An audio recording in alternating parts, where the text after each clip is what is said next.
I'm Edward October. The sound you hear is midnight, tolling in the old clock tower. This is the start of Octoberpod. In this part of the country, folks think Doc Judd carries magic in his black leather satchel. He's that good. Ever since I lost my leg in the sawmill, I've been all around handyman at the Judd place. Lots of times when Doc gets a night call after a hard day, he's too tired to drive. So he hunts me up and I become a chauffeur as well. With the shiny plastic leg that Doc got me at a discount, I can stamp that gas pedal with the best of them. We roar up to the farmhouse, and while Doc goes inside to deliver a baby or swab Grandma's throat, I sit in the car and listen to him talk about what a ball of fire the old Doc is. In Roslyn County, they'll tell you Doc Judd can handle anything. And I nod and listen. But all the time I'm wondering what they'd think of the way he handled his only son falling in love with a vampire.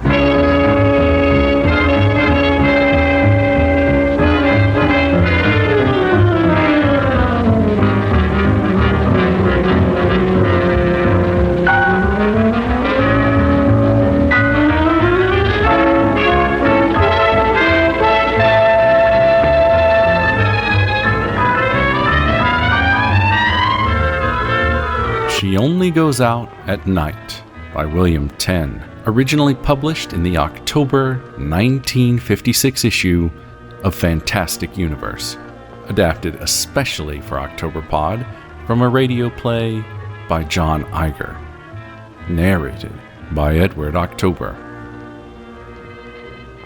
It was a terrifically hot summer when Steve came home on vacation. Real blister weather. He wanted to drive his father around and kind of help him out with chores. But Doc said that after the first tough year of medical school, anyone deserved a vacation. Summer's a pretty quiet time in our line, he told the boy. Nothing but poison ivy and such until we hit the polio season in August. Besides, you wouldn't want to shove old Tom out of his job now, would you? No, Stevie, you just bounce around the countryside in that supercharged jalopy of yours and enjoy yourself. Steve nodded and took off. And I mean took off. About a week later, he started coming home 5 or 6 o'clock in the morning. He'd sleep till about 3 in the afternoon, loaf around for a couple of hours, and come 8:30, off he'd rattle in his little hot rod. Roadhouses, we figured, or some sleazy girl. Doc didn't much like it. But he'd brought up the boy with a nice easy hand, and he didn't feel like saying anything just yet. But old Tom, being the Budinsky that I've always been, I was different. I'd helped raise the kid since his mother died, and I'd walloped him when I caught him riding the icebox. So I dropped a hint now and then, kind of asking him like, not to go too far off the deep end. I could have been talking to a stone fence for all the good it did. Not that Steve was rude. He was just too far gone in whatever it was to pay attention to me. And then the other stuff started, and Doc and I forgot all about Steve.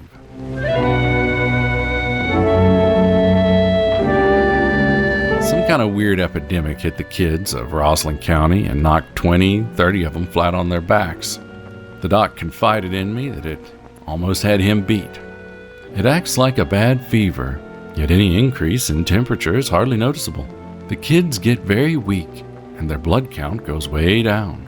And it stays that way, no matter what I do. Only good thing, it doesn't seem to be fatal. At least not yet.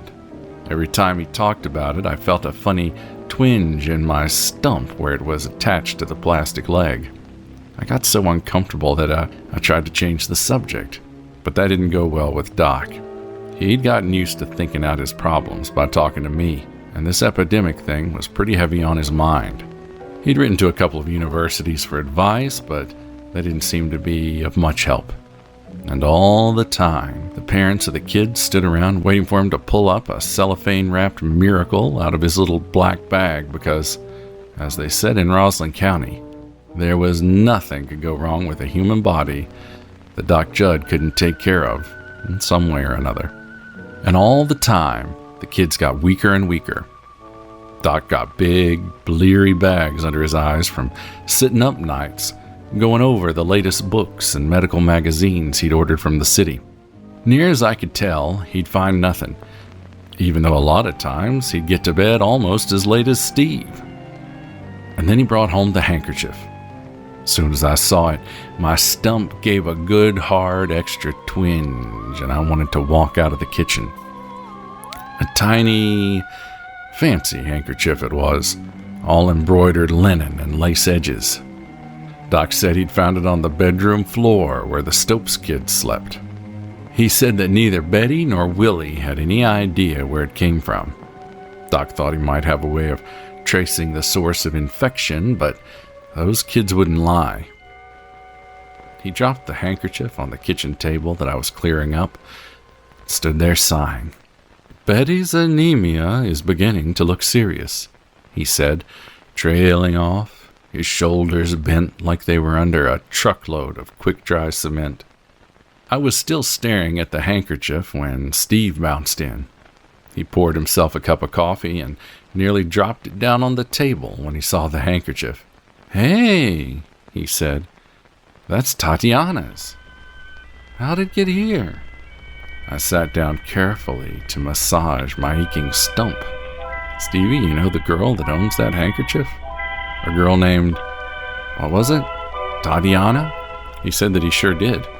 "Tatiana Valeri. Said that she's descended from the Romanian nobility. Family goes back about 500 years.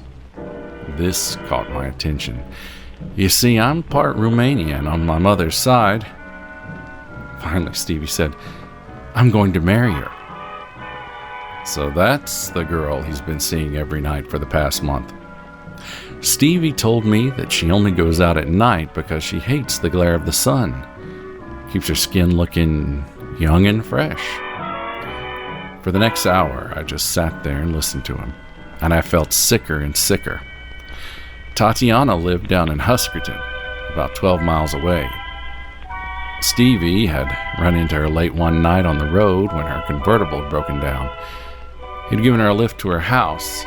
She'd just rented the old Meade mansion.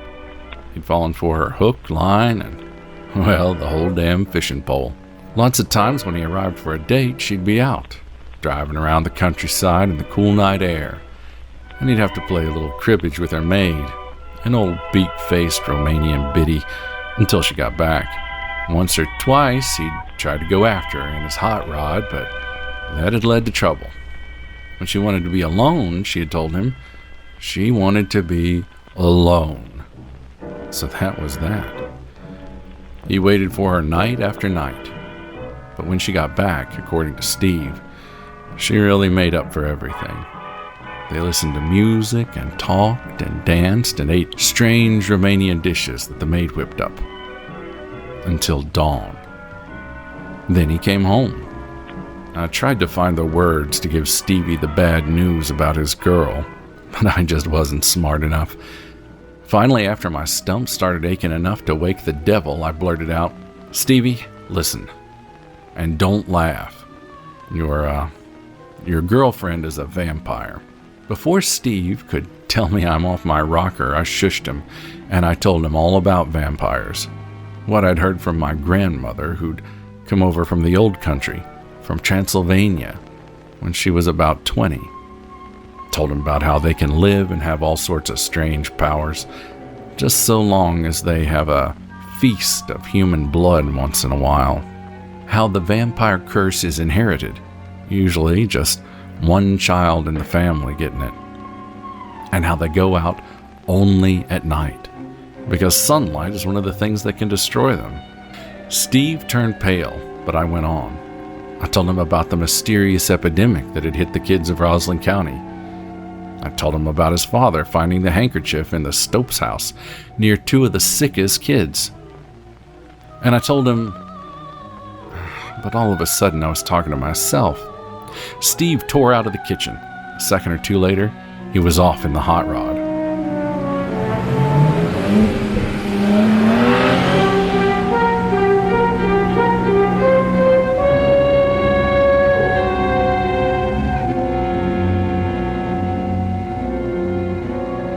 Stevie came back around 11:30 looking about as old as his father. When he'd wakened Tatiana and asked her straight, she'd broken down and wept a couple buckets full. Yes, she was a vampire, but she'd only got the urge a couple months ago. You see, she'd fought it until her mind began to crack.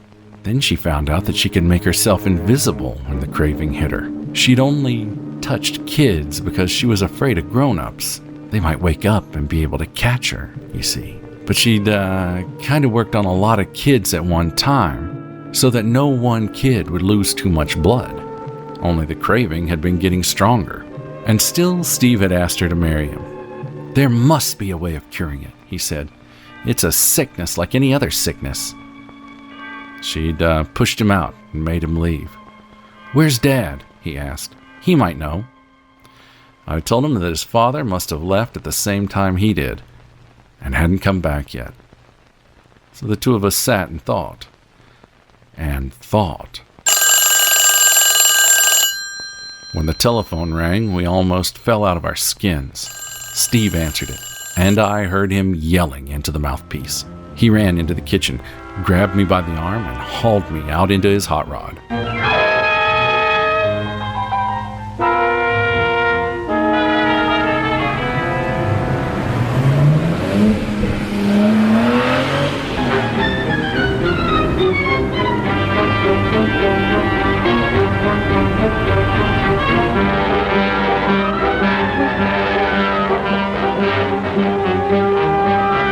That was Tatiana's maid, Magda, he told me as we went blasting down the highway.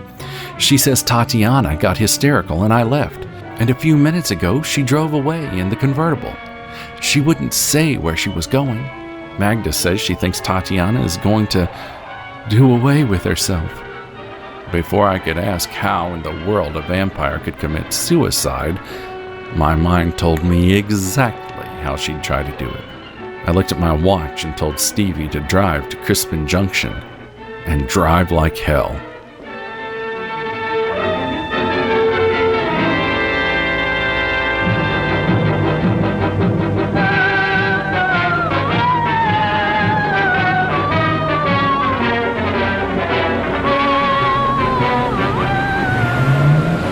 He opened that hot rod all the way. It looked as if the motor was going to tear itself right off the car. I remember he went around curves, just barely touching the road with the rim of one tire. We saw the convertible as soon as we entered Crispin Junction. It was parked by the side of one of the 3 roads that crossed the town. There was a tiny figure in a flimsy nightdress standing in the middle of the deserted street. From the determination on Stevie's face, there was no mistaking that it was Tatiana. She was cradling a long, pointed piece of wood, like a baby or maybe a football. My leg stump felt like it was being hit with a hammer. The church clock started to toll midnight just as we reached her. Stevie leaped out and knocked the wooden stake out of her hands. He pulled her into his arms and Tatiana let go a flood of tears. I was feeling pretty bad at this point, because all I'd been thinking was how Steve was in love with a vampire. I hadn't looked at it from her side. She'd been enough in love with him to try and kill herself, the only way a vampire could be killed, by driving a stake through her own heart on a crossroads at midnight. Man, she was a pretty little creature. I'd picture one of these siren dames, you know, tall and slinky with a tight dress, like a witch. But this was a very frightened, very upset young lady who got in the car and cuddled up in Steve's free arm like a lost alley cat. And I could tell she was even younger than Steve. So all the time we were driving back, I was thinking to myself, these kids have got plenty of trouble. Bad enough to be in love with a vampire, but to be a vampire in love with a normal human being. Tatiana wailed, wondering how they could possibly marry. What sort of life could they possibly share together?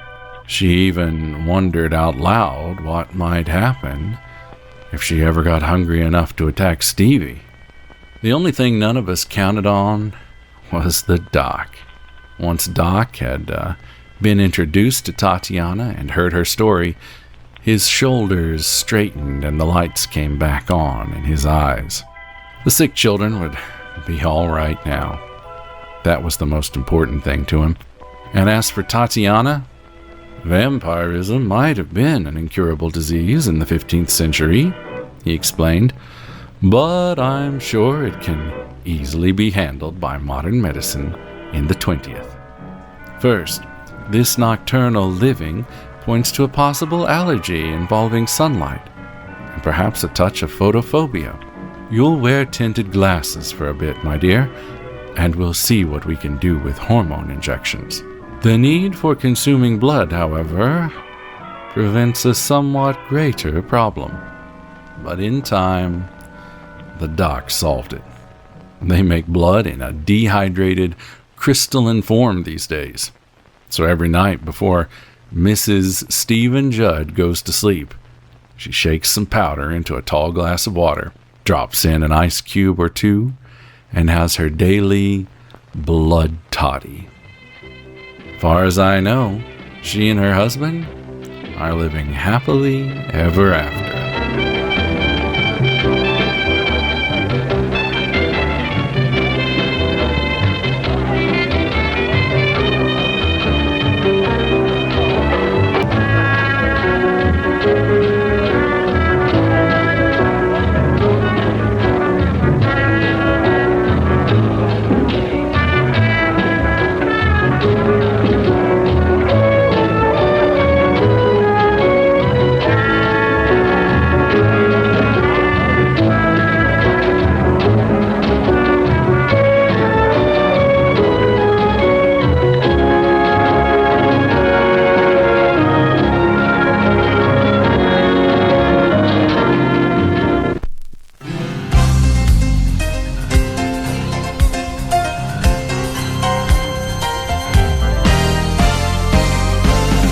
It's intermission time, folks. I'm your host, Mr. Edward October. And while you grab a piping hot Tony's Pizza, some Rico's Nachos, or a handful of hot dogs with all the fixins from our refreshment stand, I thought you might indulge me once more with another trip down memory lane.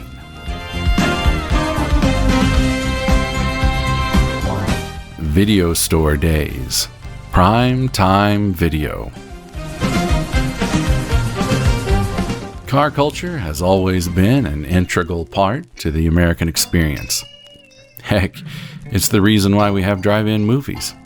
And speaking of movies, do you remember that old George Lucas picture, American Graffiti, and how all the kids would just get in their cars, many of them souped up hot rods, and drive all over town looking to get their kicks? It was a snapshot into the thriving car culture of the 1950s and 60s, and in some parts of the country, it never went away. Where I grew up in and around the towns of rural Appalachia in the late 80s and early 90s, there wasn't a whole lot to do. And so, cruising the strip, as we called it, was very much a thing. Of course, there was no strip to speak of. We weren't in Las Vegas or Myrtle Beach or anything. Instead, we cruised down Hamburger Alley, which was just the road where all the fast food joints could be found. And so on Saturday nights, when the weather was pleasant, kids would load up in their friends' cars, never anything fancy. Usually they were hand-me-down junkers, held together with duct tape and Bondo, and cruise the strip with their windows down, looking for girls and blasting music from car stereos of dubious quality. As for the music, you'd never hear anything that would have been considered trendy. In that town, we had only one alternative rock radio station that would play shit like Nirvana, Pearl Jam, and R.E.M. So you were more likely to hear more Lynyrd Skynyrd, Led Zeppelin, Def Leppard, and various strains of hair metal, Garth Brooks, Aaron Tippin, or, if it was a carload of girls, Shania Twain, than Smells Like Teen Spirit. Kids would start their cruise by going straight down Hamburger Alley, making a loop behind the old Long John Silver's on the other side of an interstate overpass, and driving back up the hill in the opposite direction by making a slow loop through the Kroger parking lot to holler at any friends or girls you wanted to meet, and back again. After hitting the Kroger's, kids would turn right at the Taco Bell and drive into the strip mall, bounded by Kmart on one end and Food City on the other. Often the kids in Mustangs or souped-up pickup trucks with loud mufflers would park in the far corner of the Food City parking lot and admire one another's rides. A good amount of socializing and substance indulgence happened on this leg of the strip. But between Taco Bell and Food City stood Prime Time Video.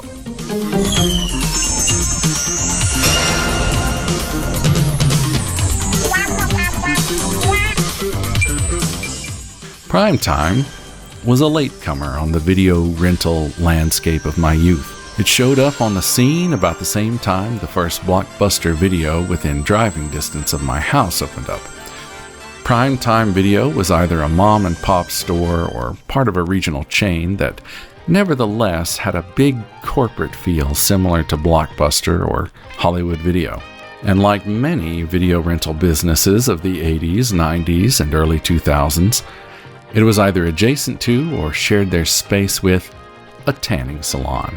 Not sure who thought up of that business model, but VHS rentals and tanning beds seemed to go together like the proverbial rama-lama-lama ka-dinga-da-ding-a-dong. Also, like Blockbuster, this was the place to go for new releases. If you were hoping to rent Make Them Die Slowly, Crazy Fat Ethel, Time of the Apes, or most any film made before the late 70s, then you were out of luck. But you could find dozens of copies of the new release popcorn movies like Speed, The Fugitive, U.S. Marshals, Navy SEALs, Under Siege, Jerry Maguire, and Independence Day. Unlike Showtime Video, a store I covered in the intermission of our If I Stop Watching, She Dies episode, which had a complex checkout system, Primetime Video embraced a what you see is what you get model. The tapes were displayed on the shelf in transparent clamshell cases. The original cardboard box art was cut up and inserted into the transparent sleeves of the cassette cases, thus allowing the front cover, back, and spine of the original box to be visible on every tape you rented. This was pretty nice because when you were sitting at home with your rentals, you could consult the original box for a synopsis, credits, runtime, etc. Back in those days, nearly every mom and pop store had its own special value deal. Stores I'll discuss at a later date, for example, offered a 3 movies for 3 days for $3 or similar deal. Primetime Video did something similar, though their deal only highlighted the fact that their rental prices were the highest in town. To rent a single tape for 1 or 2 nights, I forget which, they'd charge you $3.99. Other businesses would charge $1 or $2 per tape, but they'd let you rent 5 movies for 5 nights for $5.99, excluding new releases, of course. This was not a great deal. Other stores would run a similar promotion and you'd end up spending $1 per tape, as opposed to Primetime's $1.19 per tape. But 5 nights for 5 movies was not ideal. 3 movies for 3 nights, that's the sweet spot. You could either watch a movie a night or binge all 3 in one night with a large pizza and a 2-liter of Shasta. That gets harder to do with 5 movies. Too many to comfortably watch in a single night or afternoon. You were more likely to watch a couple, then forget about the rest and let them sit while your 5-night window expired. After all, there were family, school, and church obligations to think of. The only thing worse than paying a late fee was schlepping all the way back to Hamburger Alley to return a tape you didn't have time to watch. And this was a frequent outcome with a 5 for $5.99 rental. As I stated earlier, the selection of genre fare at Primetime Video was limited. Sure, you could find all your Freddys, Jasons, and Michael Myerses, along with stuff like Vamp, Fright Night, and even Class of Nukem High. But very little in the way of foreign, classic, or niche horror. I remember they had a lot of direct-to-video stuff, like those shitty sequels to Hellraiser, Candyman, and The Prophecy. Erotic thrillers such as Jade, Body of Evidence, Poison Ivy 2, and Molly Ringwald's Malicious, as well as scads of canon films starring Charles Bronson, Death Wishes 4+, Kinjite, and Messenger of Death, among others, were also easy to find here. This was the place to pick up bland, late 80s, early 90s horror movies like Dust Devil, The Guardian, or The Headhunter. Pictures which I'm sure have their following, but have never appealed to me. To its credit, though, Primetime Video had two memorable horror finds. Jose Ramon Larraz's moody Euro-sleaze hitchhiking lesbian vampire opus, Vampyres, with a Y, from 1974.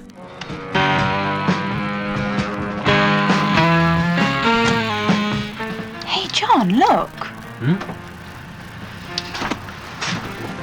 It's one of those women with a man. Oh, again?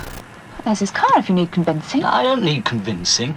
I just don't see anything peculiar about it, that's all.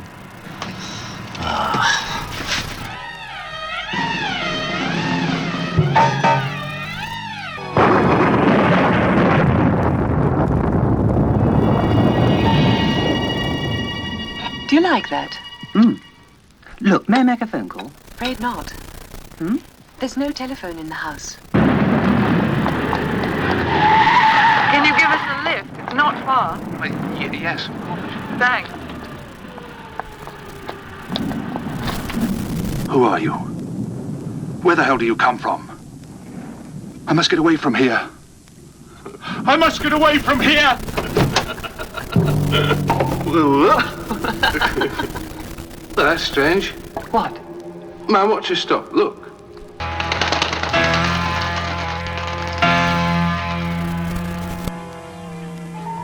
This picture has more going for it than just blood and boobs. It boasts some really atmospheric autumnal locations, including Oakley Court, a Victorian English country house that keen-eyed moviegoers might recognize from the Rocky Horror Picture Show, as well as a handful of Hammer films. Now, this picture could be found in almost any video rental joint, but what made the one at Primetime Video special was that the box art attempted to cash in on the success of The Lost Boys. The tagline on this VHS box proclaimed, "They're lost girls," in a mixed cap, red typeface, very reminiscent to The Lost Boys' distinctive branding. Best of all, Primetime was the first video store where I was able to rent The Wicker Man. The Wicker Man. And what kind of mother are you that can stand by and see your own child slaughtered? Christopher Lee and Britt Eklund in Anthony Schaffer's tale of the ancient gods, a fable of unclean deeds and unholy places. God in heaven, these people can't be that bad. Time to keep your appointment with the Wicker Man. Oh my God! The winner grand prize at the Festival of Fantasy and Science Fiction Films in Paris. The Wicker Man. Rated R. I cannot stress what a monumental find this was for me. In my adolescence, I used to check out every horror movie book I could find at the local libraries. One, as best as I can recall, was all about the horror films of the 1970s. It was written with a more academic and critical slant than the children's and young adult fare that I had previously consumed, though it had plenty of black and white production stills in it. It was, in short, a book on horror films written for grown-ups, and The Wicker Man was prominently featured. I remember having seen The Wicker Man on the shelves at Primetime Video for quite some time, and I avoided watching it. Perhaps it was the R rating and I was too young to rent it, as if that had ever stopped me before. In any event, I don't think I rented it until I was a junior or senior in high school. I watched it with my buddy and fellow horror and trash cinema addict Sam, whom you may remember from anecdotes I told as a guest on the Social Seance Society podcast, and nothing could have prepared us for the truly bonkers film it was. I was expecting a brutal, gritty British horror film. I think I'd built it up in my mind as being, what if Hammer had made a pagan cult version of the Texas Chainsaw Massacre? I was therefore shocked and amazed and delighted at the strange folk horror experience of The Wicker Man. A film that is equal parts horror film, police procedural, sex comedy, and trippy folk musical with a handful of full-blown song and dance numbers, one of which was allegedly performed in the nude by Britt Eklund's alleged butt double.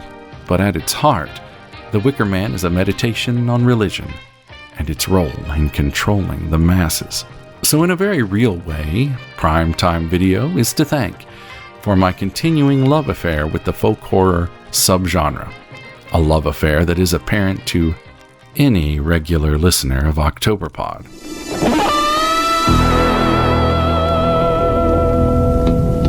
As far as I know, no one cruises down Hamburger Alley anymore. The Long John Silvers and Kmart are long gone. The Food City closed down and moved into a new strip mall across the street, next to a brand new Waffle House and a pretty spiffy-looking car wash. The only businesses from the VHS days still hanging on in the old Kmart Food City strip are Little Caesars, Shoe Show, and Cato Fashions. The space once occupied by Primetime Video was converted to an Anytime Fitness with a Papa John's right next door. I wonder if VHS stores and tanning salons go together as well as gyms and pizza joints. Oh, which reminds me, if you want to grab a pizza from our refreshment stand, you better grab it quick, because intermission time is over. Act 2 of Octoberpod starts now.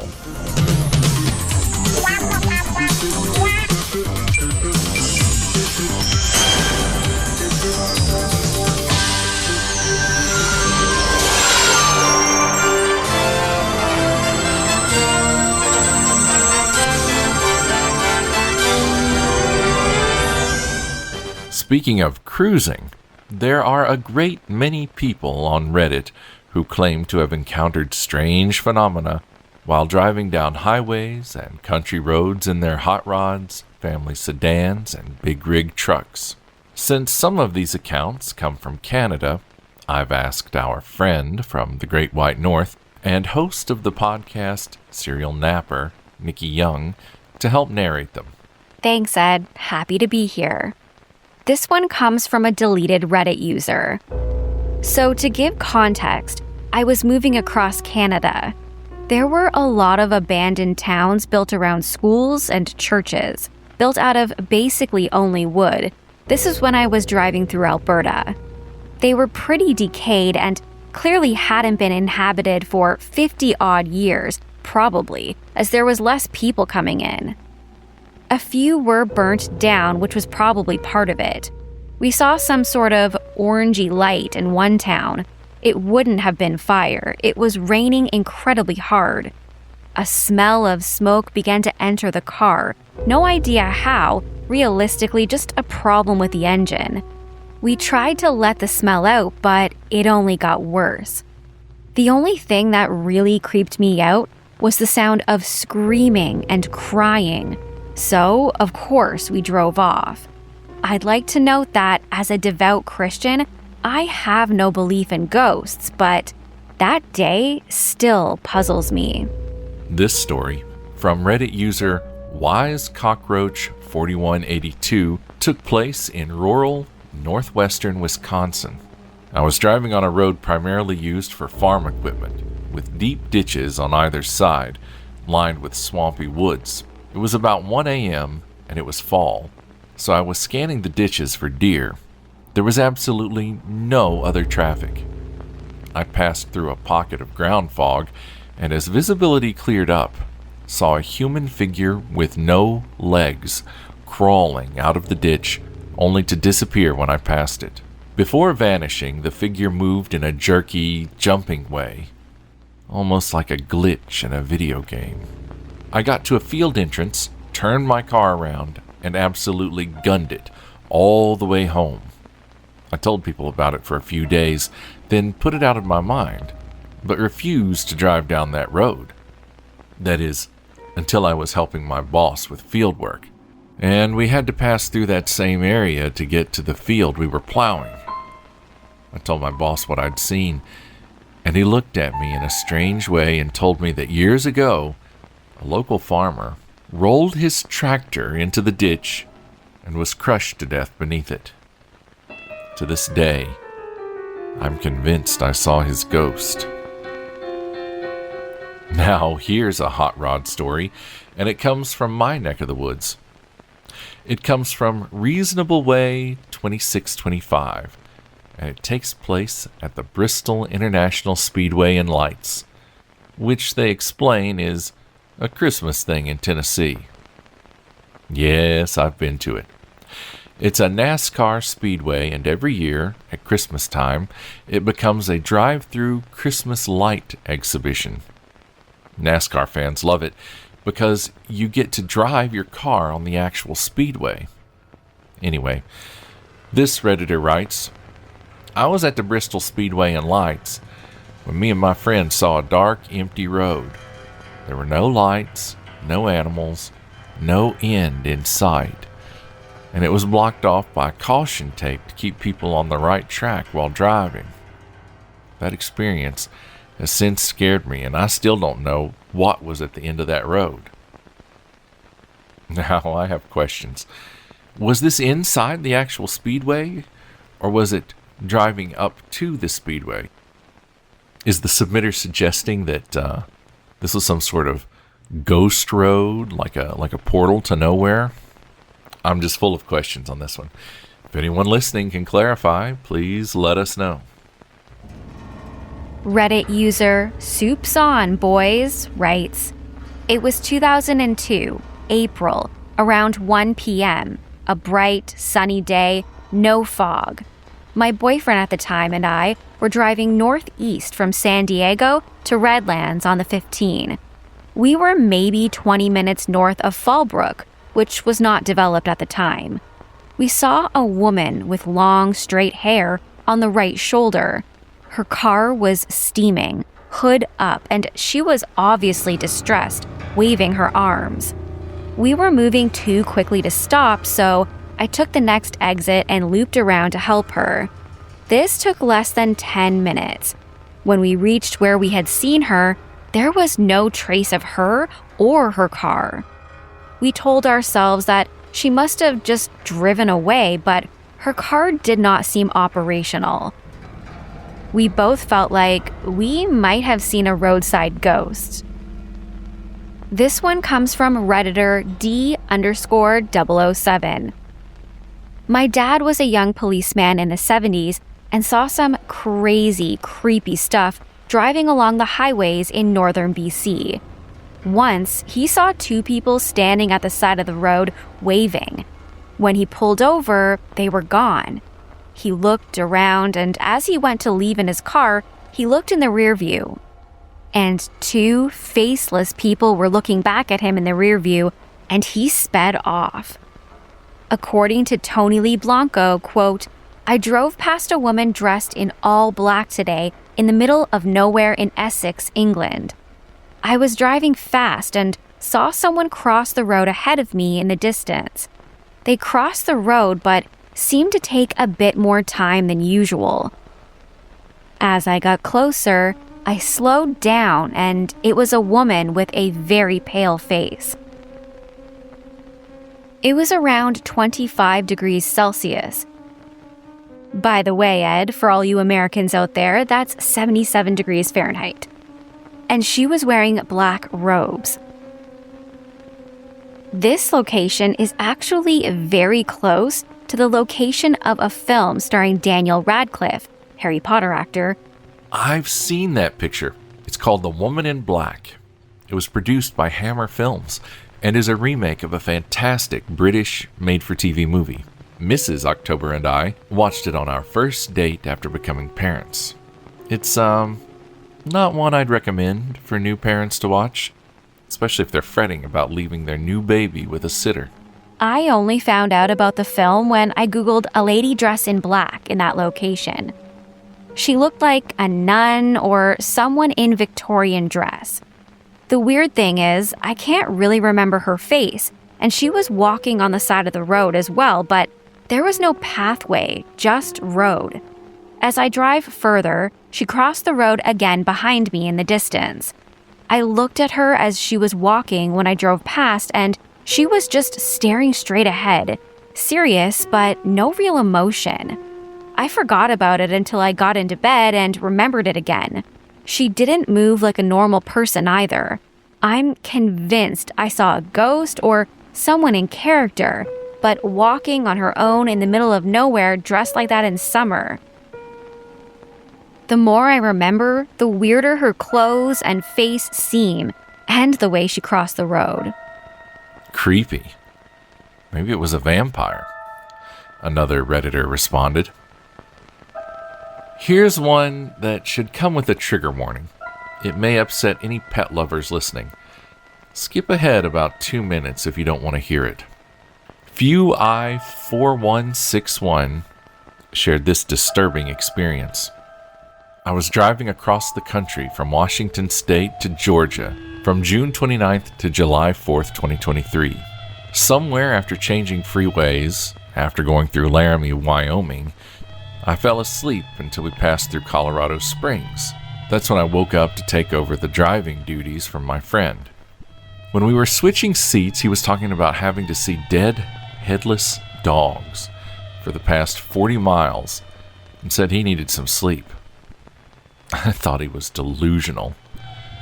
You know, he just needed some sleep and was seeing things. But I was so wrong. I started back on the road and began seeing them myself. Dead house dogs, from Chihuahuas to Dobermans, any breed you can think of. Headless bodies, and their heads scattered along the freeway for at least 60 miles. And that's only while I was driving. If you add both of our mileage together, it's like 100 miles of hundreds of decapitated, dead dogs. Once I stopped seeing them, I pulled over at the next exit and threw up in the bathroom. Thank God my own dog was sleeping safely in the back seat, and hopefully she didn't see any of them. I pray for all the owners of those dogs that lost their pups to whatever horrific people were doing that. I mean hundreds. What the fuck? The next day something even creepier happened, but that's a story I think is best left untold. Reddit user the_purge_ writes, my dad was a truck driver for SMT lines. He told us he was driving one night and saw a woman walking alongside the road and stopped to offer her a ride, but when she looked at him, her face was, and I quote, skeletonized. Here's a story from One Rouge Rogue. I was on a trip to Wartburg, Tennessee to visit the Obed National Wild and Scenic River with my wife, who was my girlfriend at the time. Wartburg is a small town with only one hotel that's so shitty that in its official Google Maps photo, it's got old mattresses sitting outside of it. The river's beautiful though. Anyway, we were coming from another state park and we're in the middle of nowhere at like 1 or 2 a.m. Just back roads for miles, and we hadn't seen another car in nearly half an hour. It had been raining for about an hour. Anyway, we're crossing a curved bridge over a creek, and as we turn across it, there's just some guy sitting on the concrete guardrail in the middle of nowhere at 2 a.m. in the rain. He didn't look menacing or anything, just like some dude in his 20s in a plaid shirt. But going from seeing no cars for so long, to suddenly some dude sitting on a bridge in the rain right next to our car made us both jump and say, "What the fuck?" at the same time. Guy just casually looks at us as we pass, and we don't even slow down. 20 minutes or so later, we're dipping in and out of cell service and are completely lost. Google Maps keeps telling us it has no connection before popping in to say, "Stay straight," every once in a while. So we're just driving straight, hoping that it's the right direction until we get better cell service. It's not all completely backwoods. We see dark houses and driveways every once in a while. But it's after 2 a.m., so it was nerve-wracking, especially after getting surprised by the guy on the bridge. All of a sudden, Google Maps tells us to take a right at a three-way intersection. And after turning, I immediately knew it was a bad decision.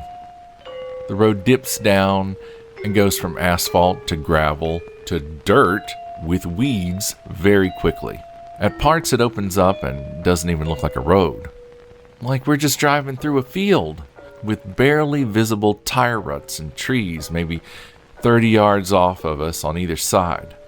I'm used to driving a four-wheel drive truck with fairly aggressive tires for work, but I was on vacation and I was in a little two-wheel drive Honda and was getting worried that if I was going to stop for a deer or something, we'd get stuck in the wet dirt and mud. But Google Maps was adamant that this was the way to Wartburg, and I didn't want to try and turn around off some shitty dirt road, so I kept going.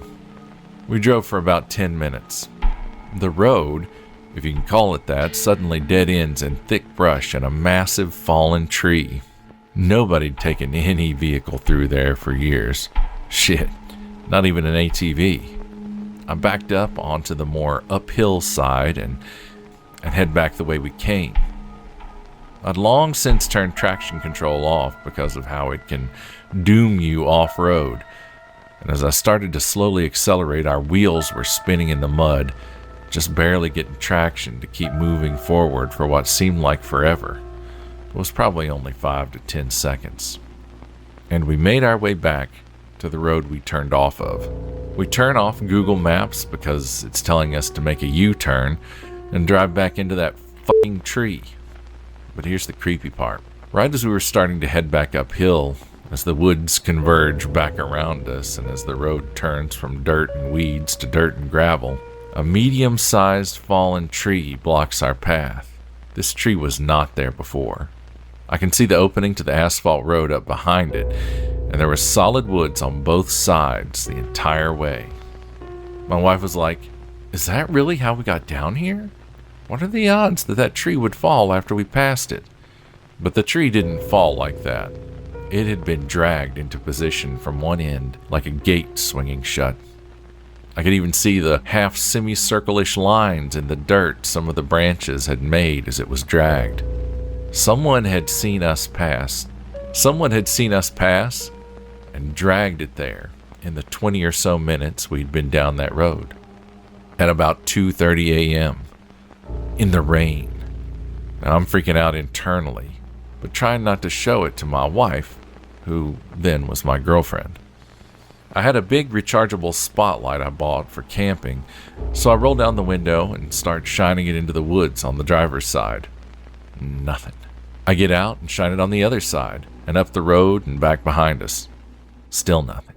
I quickly dragged the tree to the side, rushed back into the car, and drove back up to the main road. Eventually, we got back to the shitty Wartburg motel and had a horrible night's sleep. Only thing I could think of that maybe Google Maps sending non-locals down this dead-end road was well known, and some of the locals on the main road heard or saw us go down it and decided to prank us. Maybe there were hunters in tree stands that I didn't see with my flashlight, and so we would have basically driven through the clearing they were watching. Maybe they decided to freak us out, but for a minute I thought we might have stumbled upon a meth or moonshine operation and we were about to get ourselves murdered when I got out of the car. I later told my girlfriend that the tree didn't fall like that it had been dragged there, and she said, "What?" Well, thanks for not saying that while we were sitting there, because I would have cried.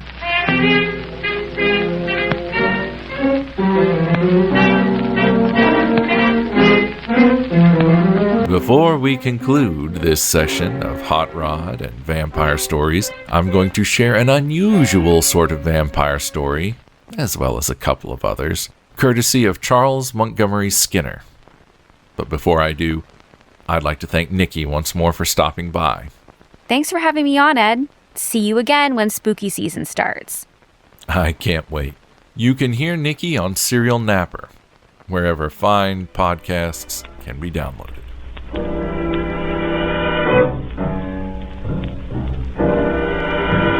Excerpts from Myths and Legends of Our Own Land, Volume 1, by Charles Montgomery Skinner.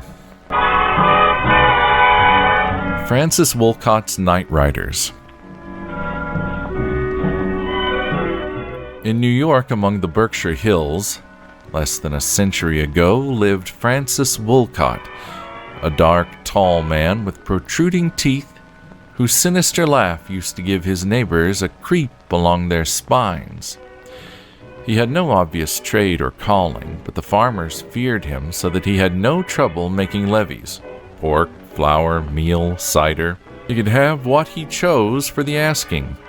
For had he not halted horses at the plow so that neither blows nor commands could move them for 2 hours? Had he not set Farmer Rot's pigs to walking on their hind legs and trying to talk?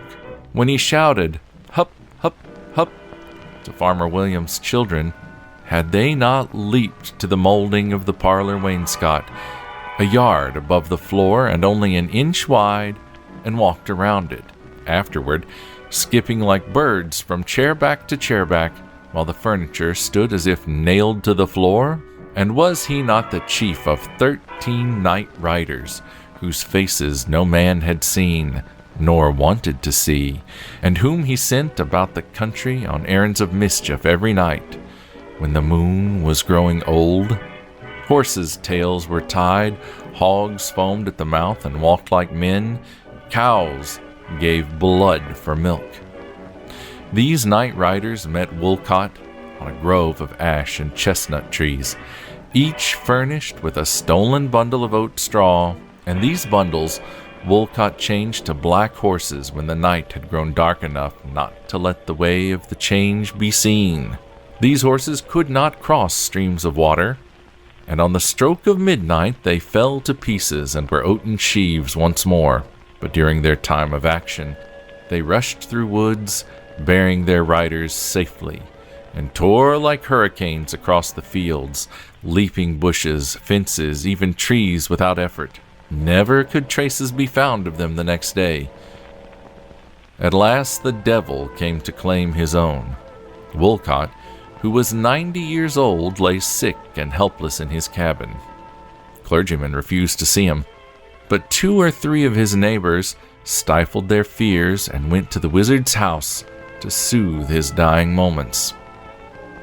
With the night came storm, and with its outbreak, the old man's face took on such a strange and horrible look that the watchers fell back in alarm. There was a burst of purple flame at the window, a frightful peal, a smell of sulfur, and Wolcott was dead. When the watchers went out, the roads were dry, and none in the village had heard wind, rain, or thunder. It was the coming of the fiend. The Green Picture. In a cellar in Green Street, Schenectady, there appeared some years ago the silhouette of a human form painted on the floor in green mold. It was swept and scrubbed away, but presently it was there again, and month by month after each removal it returned, a mass of fluffy mold, always in the shape of a recumbent man. When it was found that the house stood on the site of the old Dutch burial ground, the gossips fitted this and that together and concluded that the mold was planted by a spirit whose mortal part was put to rest a century and more ago on the spot covered by the house, and that the spirit took this way of apprising people that they were trespassing on his grave. Others held that foul play had been done, and that a corpse, hastily and shallowly buried, was yielding itself back to the damp cellar in vegetable form, before its resolution into simpler elements. But a darker meaning was that it was the outline of a vampire that vainly strove to leave its grave, and could not, because a virtuous spell had been worked about the place. A vampire is a dead man who walks about seeking for those whose blood he can suck, for only by supplying new life to its cold limbs can he keep the privilege of moving about the earth. He fights his way from his coffin, and those who meet his gray and stiffened shape with fishy eyes and blackened mouth, lurking by open windows, biding his time to steal in and drink up a human life, fly from him in terror and disgust. In northern Rhode Island, those who die of consumption are believed to be victims of vampires who work by charm, draining the blood by slow drafts as they lie in their graves. To lay this monster, he must be taken up and burned. At least his heart must be, and he must be disinterred in the daytime when he is asleep and unaware. If he died with blood in his heart, he has the power of nightly resurrection.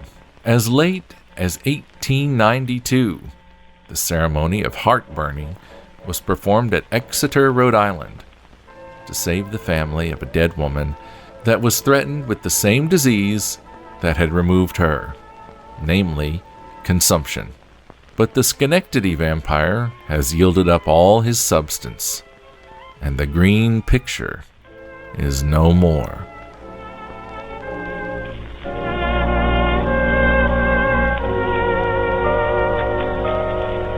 Stick around after the credits for a brief message from some of our favorite podcasters, creators, and friends. There may even be some bloopers, outtakes, and bonus content as well. You have been listening to Octoberpod. Octoberpod is produced, edited, and directed by Edward October. The series co-producers are Amber Jordan, Whitney Zahar, and producer emeritus MJ McAdams. Additional audio engineering for select segments provided by Kevin of Straight Line Creative. Logo and banner graphics by Jessica Good. Edward October character design by Nick Calavera. Select stock photography and illustrations courtesy of Unsplash.com. Thorax, theme from Octoberpod, and Overture from Bigfoot Apocalypse, composed and performed by Nico Vitezi. Select music and FX cues courtesy of freesound.org. All other stock photography, illustrations, music, and FX cues, except where noted, are derived from Creative Commons sources or from sources and recordings within the public domain. All stories, essays, scripts, and audio plays performed on Octoberpod AM or Octoberpod Home Video are the intellectual property of their creators. Octoberpod retains the rights to the resultant audio productions and related promotional materials. Any content produced by Octoberpod may not be sold and distributed outside of Octoberpod or used to train AI models without the express written permission of the content owners. Octoberpod was conceived and performed in its entirety by real human creators. Generative AI was not used to produce Octoberpod, and it never will be. For business inquiries or story submissions, email octoberpod@gmail.com. Follow us on the dumpster fire formerly known as Twitter at OctoberpodVHS, on Instagram at OctoberpodVHS, on Blue Sky at octoberpod.bsky.social, or on the World Wide Web at octoberpodvhs.com. The man who spoke to you was Mr. Edward October.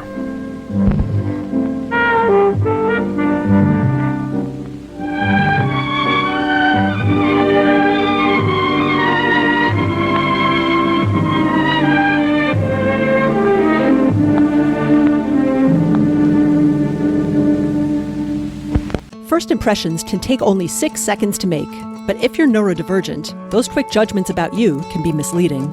Because of most people's ignorance around learning disabilities, people think it means you're intellectually incapable. I'm not Rain Man. Every autistic person isn't Rain Man. I thought I was talking to people who understood dyslexia and ADHD, but they did not.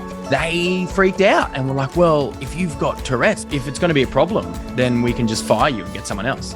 I'm Carolyn Keel, and I host Beyond 6 Seconds, a podcast where neurodivergent people share their lives and advocacy. One of my goals is making autism not something that's scary. I really want to help people understand dyspraxia a little bit better. Get the real life of Tourette syndrome out there. Stop thinking we were nothing but a joke. Let's shatter misconceptions and celebrate neurodiversity together. Listen at beyond6seconds.net or wherever you get your podcasts. I'm Pitney. And I'm Amelia. And we're from Pitney and Amelia's Bitchin' Boutique. Who are we? Why, we're your new best friends, of course. Pull up a seat and listen in to what we think about people, places, and things. Geeky stuff, horror movies, weirdos we know, spirituality, sexuality, food, filth. It's like eavesdropping on the people at the next table for like an hour or so, and wishing you could join in on their conversation. Also, do you see who just came in? Look at that hair. Oh, honey, just... no. Bitchiness, you're soaking in it. We soften your hands while you do the dishes. Pitney and Amelia's Bitchin' Boutique. We're here. We're queer. And we're in your ear. Every other Friday, where all the classiest podcasts are found. They rule the streets. They take what they want. Hand it over, street meats, before we make you dead meat. And you'll have to deal with them if you want to make it through the night. If Ashley wants to survive, she'll need to fight on their turf. She'll have to fight dirty. Stop struggling. And she'll have to pick them off one by one if she hopes to make it through the night. Make It Through the Night, the savage novel of revenge and violence on the streets by Amy Cotto. Available now from Amazon.com. Find more by author Amy Cotto by visiting tvfanatic.blog or on Twitter at TV_fanatic_girl. Make It Through the Night by Amy Cotto. Her night from hell has only just begun. All right, let's do this. Of Jose Ramon Larraz. Nope. Of Jose Ramon Larraz. It's going from Ramon to Larraz. Fuck. The first was a unique VHS edition of Jose Ramon Larraz. Jose, I'm going to... We'll fix it in post. Jose Ramon Larraz's. Jose Ramon Larraz's. Say that 5 times fast. Hey, just note, go back to that earlier passage where he was talking about her being allergic to sunlight. Save that for when the doc talks about it. They finally caught and we made our way back to the road we turned off of. And They finally caught and we made our way back to the road we'd turned off of. They finally caught, and we made our way back to the road we'd turned off of. Why does that fuck me up? Music FX Sting. Maybe don't do the suspense music because we want to transition into the spooky. Okay, this is Hot Rods and Vampires. This is the second act. I'm going to start with the second act. All right, so if you hear weird background noises, there's paving going on in my neighborhood. But we're just going to go with it. This is the second time I've recorded this because, of course, I had the wrong microphone selected. But I was on vacation, so I was in a 2-wheel drive Honda. And la la la la la. Okay, starting up again. Hey, he said. That's Titania's. How'd it get here? Nope. Some of which were performed in the nude by Britt Eglin. One of which was performed in the nude. One of which reminds me, if you want to grab a pizza,